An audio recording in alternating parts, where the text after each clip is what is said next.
which Combs distributed to the victims to keep them obedient and compliant.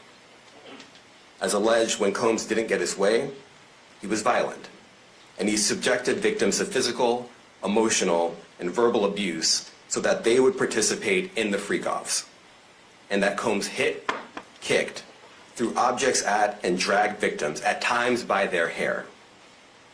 On one occasion in March of 2016, that conduct was captured on video and later reported in the media. Specifically, Combs kicked, dragged, and threw a vase at a victim in a Los Angeles hotel when the victim was attempting to flee. As alleged, these assaults often resulted in injuries to the victims, which took days or weeks to heal. In addition to the violence, the indictment alleges that Combs threatened and coerced victims to get them to participate in the freak-offs. He used the embarrassing and sensitive recordings he made of the freak-offs as collateral against the victims. And the indictment alleges that he maintained control over the victims in several ways, including by giving them drugs, by giving and threatening to take away financial support or housing, by promising them career opportunities, by monitoring their whereabouts, and even by dictating their physical appearance. Because of all of this, the indictment alleges that the victims did not believe they could refuse Combs without risking their security or facing more abuse. The indictment also alleges other acts of violence undertaken by Combs and others, including violence against witnesses to his abuse, kidnapping, and arson. The indictment alleges that on more than one occasion, Combs carried or brandished firearms to intimidate and threaten victims and witnesses. Now, Combs did not do this all on his own. As I mentioned, Combs has been charged with RICO conspiracy. He used his business and employees of that business and other close associates to get his way. Those individuals allegedly included high-ranking supervisors in the business, personal assistants, security staff, and household staff. The indictment alleges that those individuals facilitated the freak-offs. They booked the hotel rooms and stocked them with the supplies, including drugs, baby oil, personal lubricant, extra linens, and lighting. When the hotel rooms got damaged, they helped clean it up. They arranged for victims and commercial sex workers to travel for the freak-offs, and they delivered large quantities of cash to Combs to pay for the commercial sex workers.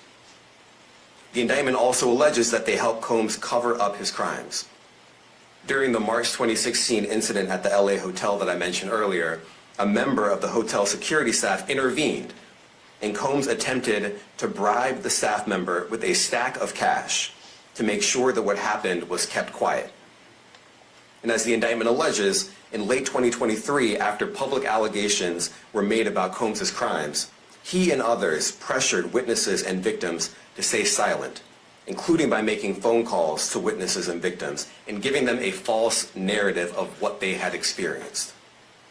And as alleged, Combs used others to help conceal his abuse by monitoring and preventing victims from leaving a location in order to hide their injuries, or by locating and contacting a victim who had attempted to flee. As part of this investigation, in March of this year, special agents from HSI executed search warrants at Combs' residences in Miami and Los Angeles. They also executed a warrant for Combs' electronic devices. During those searches, agents seized evidence of the crimes charged in this indictment. They seized firearms and ammunition, including 3 defaced AR-15s and a large capacity drum magazine.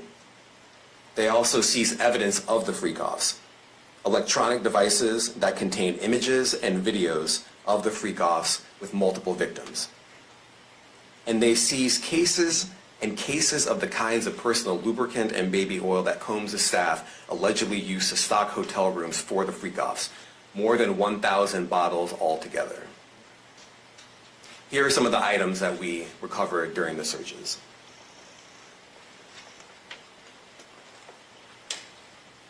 As you can see here, this is a drum magazine, large capacity, and it contains, I believe, 59 rounds.